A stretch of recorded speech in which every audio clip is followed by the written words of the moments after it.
Ajaran Islam sampah, penyebab miskin, susah, sengsara, dan menderita. Buktinya, rakyat Indonesia banyak yang susah, sengsara, menderita. Mayoritas rakyat Indonesia beragama Islam, tetapi hidupnya miskin-miskin, susah, sengsara, dan menderita. Tidak seperti di Jepang. Jepang itu tidak ada beragama Islam, ada tetapi sangat sedikit sekali. Sedangkan negara Jepang sangat maju, kaya raya, rakyatnya kaya raya, negaranya maju. Kemudian di Amerika sedikit sekali orang Islam, mereka rata-rata non-muslim tetapi kaya raya, hidupnya sejahtera. Demikian pula juga di Cina. Cina itu orang Islamnya sangat sedikit sekali, tetapi rakyatnya kaya raya, negaranya menjadi maju, hidupnya sejahtera. Sedangkan di Indonesia yang mayoritas rakyatnya beragama Islam, hidupnya miskin, susah, sengsara, dan menderita. Dan bisa dilihat di negara-negara yang mayoritas Islam, rakyatnya itu hidupnya miskin-miskin, susah, sengsara, dan menderita. Apakah benar seperti itu? Nah, untuk menjawab pernyataan seperti ini, maka kita harus melihat segala sisi. Yang pertama, sisi zaman modern. Tidak semua negara yang mayoritas penduduknya beragama Islam miskin-miskin, susah, sengsara, menderita. Contohnya nih, negara yang tetangga kita yaitu Brunei Darussalam. Brunei Darussalam itu negaranya sangat kaya raya, rakyatnya hidup sejahtera, banyak yang kaya raya. Nah, mengapa Brunei Darussalam bisa kaya raya? Karena para penguasa pejabatnya orang-orang yang bertakwa, yang adil dan bijaksana. Dan sepanjang sejarah nih, belum pernah ada seorang raja yang paling kaya melebihi Nabi Sulaiman. Nabi Sulaiman bin Dawud yang beragama Islam, bukan orang kafir.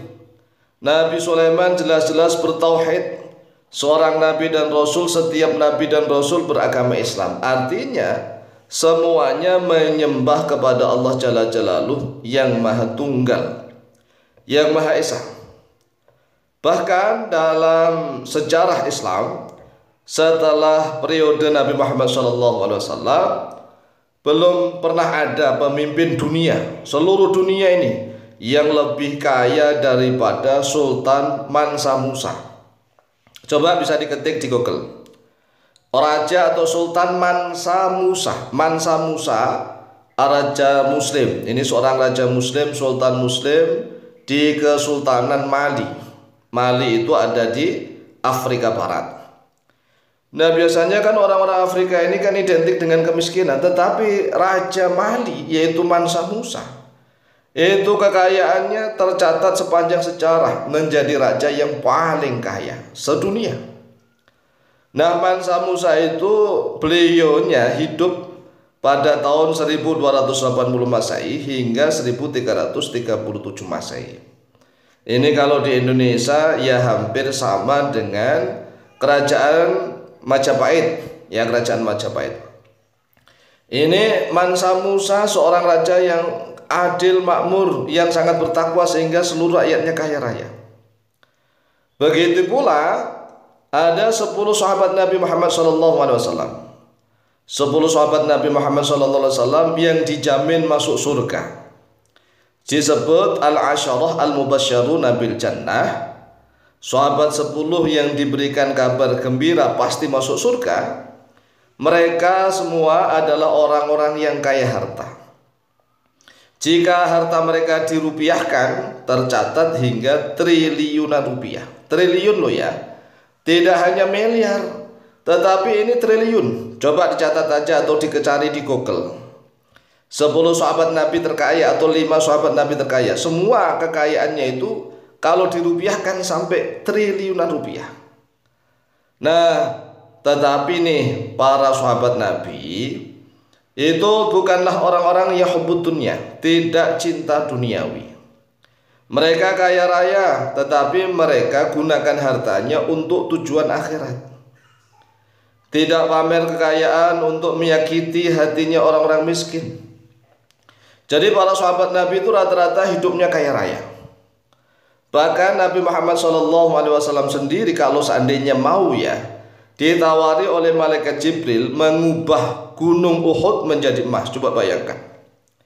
Nah, kisah Rasulullah SAW ditawari oleh malaikat Jibril untuk mengubah gunung Uhud menjadi emas, ini kisahnya sangat masyhur.